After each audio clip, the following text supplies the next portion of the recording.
Ba sôm chụp miệp số bề mật bục mài bong bóng bà ngày ní chấm sôm này nó ông pi cái so cô bề môi prophet bà cái so cô bề ní miền chmua tha cái so cô bề bằng chặt bàហើយថ្ងៃនេះបាទគឺមកព្រៃផ្ទាល់តែម្ដងមកបង្ហាញអំពីស្ថានភាពជាក់ស្ដែងនៃកេសរកូលព្រៃនឹងដុះតើកេសរកូលព្រៃនឹងគឺដុះនៅក្នុងលក្ខណៈបែបណានិយាយរួមកេសរកូលព្រៃមួយប្រភេទហ្នឹងគឺភាគច្រើនគឺដុះនៅក្រោមម្លប់ឈើបាទក្រោមម្លប់ឈើឬមួយក៏ក្រោមដើមឈើដែលមានស្ថានភាពពន្លឺបែបហ្នឹងបាទហើយភាគច្រើនគឺដុះនៅមាត់ទឹកនេះបលាយខាងនេះគឺជាបលាយទឹក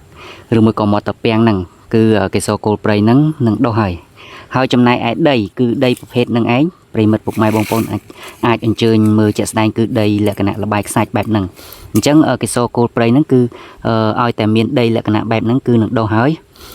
កេសរកូលព្រៃមួយប្រភេទហ្នឹងគឺយើងមើលទៅនិយាយរួមកេសរកូលព្រៃហ្នឹងគឺមានតែមួយស្លឹកទេដើមទោលតែមួយស្លឹកហើយគឺចេញផ្កាមុនចេញស្លឹកអញ្ចឹងនៅក្នុងចុងខែ4ឬមួយក៏ដើមខែ5ហ្នឹងគឺចាប់ដើមផ្កាហើយយើងមើលទៅហើយផ្កាហ្នឹងគឺមានតែ2ទេបាទនៅពេលដែលផ្ការយអស់ធ្លាក់ភ្លៀងមកពីភាសាគឺស្លឹកហ្នឹងគឺចាប់ដើមនឹងដុះលូតលាស់ហើយក៏ប៉ុន្តែបើសិនជាយើងដាំបើសិនជាយើងគោះយកទៅដាំដាក់នៅក្នុងផើងគឺចេញផ្កាលឿនបាទជារួមខ្ទង់ថ្ងៃទី20ជាងខែ4ឬមួយក៏ពាក់កណ្ដាលខែ4ហ្នឹងគឺនឹងមានផ្កាហើយគឺចេញផ្កាហើយដោយសារតែជាក់ស្ដែងគឺខ្ញុំដាំដាក់នៅក្នុងផើងហ្នឹងគឺសង្កេតទៅឃើញចេញផ្កាហើយខុសពីដុះនៅក្នុងព្រៃលក្ខណៈធម្មជាតិបែបហ្នឹងដោយសារអីនៅពេលដែលយើងដាំទៅមានការថែទាំទៅគឺចេញផ្កា4តែម្ដងអញ្ចឹងក្នុងមួយតងនៃផ្កាហ្នឹងគឺមានផ្កា4បាទគឺមានផ្កា4ហើយអានេះគឺលក្ខណៈធម្មជាតិគឺដុះគឺចេញផ្កាមកគឺបានតែ2ទេហើយយើងមើលទម្រង់លក្ខណៈនៃផ្កាយើងមើលទៅគឺយើងមើលលក្ខណៈអណ្ដាតនេះអណ្ដាតរបស់វាហ្នឹងគឺមានសរសៃប្រហមដូចជាសរសៃឈាមអញ្ចឹងផ្កាកេសរកូលព្រៃបាំងឆាត់គឺយើងងាយស្រួលចំណាំទេដោយសារតែវាដុះតូចល្អិតនៅលើដីអញ្ចឹងនិយាយរួមពណ៌វាប្រឡំទៅនឹងស្លឹកឈើងាប់ហ្នឹង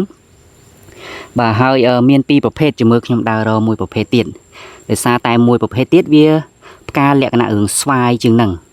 អញ្ចឹងអាចថា2ប្រភេទនៅពេលដែលខ្ញុំរកឃើញមួយប្រភេទទៀតខ្ញុំនឹងបង្ហាញបាទឥឡូវគឺខ្ញុំបានឃើញហើយរកឃើញហើយប្រភេទមួយទៀតបាទគឺផ្កាពណ៌រាងស្វាយបាទនេះប្រភេទមួយទៀតបាទ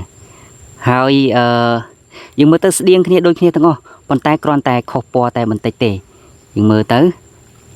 បាទស្អាតមែនតើគឺភាគច្រើនគឺដុះនៅក្រោមម្លប់ឈើដែលមានពន្លឺប៉ុណ្ណឹងគឺកេសរកូលព្រៃហ្នឹងនឹងដុះហើយនេះមួយទៀតយើងមើលបាទយើងមើលទៅគឺផ្កាពណ៌ស្វាយតោះឥឡូវដើម្បីផ្ទៀងផ្ទាត់គ្នាខ្ញុំដកមួយដើមហ្នឹងយកទៅផ្ទឹមជាមួយនឹងប្រភេទមួយទៀតបាទអញ្ចឹងយើងផ្គូផ្គងផ្ទឹមគ្នាទៅអានេះបើតាមគំនិតខ្ញុំគិតថាខុសគ្នាដោយសារតែមួយរាងឈូកមួយរាងពណ៌សបាទដោយសារអីយើងសង្កេតទៅមើលស្លឹកក៏ដូចគ្នាដែរគឺស្លឹកអត់ដូចគ្នាទេគឺមាន2ពណ៌នឹងឯងហើយបាទអញ្ចឹងខ្ញុំគិតថាអាចនឹង2ប្រភេទហ្នឹងនេះដោយសារតែអត់សូវល្អពេលខ្លះបើពេលព្រឹកគឺពណ៌ដិតតែម្ដងគឺឈូករឿងដិតជាងហ្នឹងតែនេះរឿងស្រាលបន្តិចបាទនេះហើយគឺជាផ្លែកេសរកូលព្រៃបាំងឆាត់ហ្នឹងបាទកេសរកូលព្រៃបាំងឆាត់បាទអញ្ចឹងវីដេអូហ្នឹងគឺមានតែប៉ុណ្្នឹងទេខ្ញុំមិនធ្វើឲ្យវែងឆ្ងាយទេយើងមើលនេះគឺដុះនៅក្នុងលក្ខណៈដីបែបហ្នឹងបាទយើងមើលនេះគឺពណ៌ខុសគ្នាតែម្ដងមិនដូចគ្នាទេនេះម្ដើមនេះហើយនឹងខាងនេះយើងមើលទៅគឺខុសគ្នាបាទពណ៌ខុសគ្នា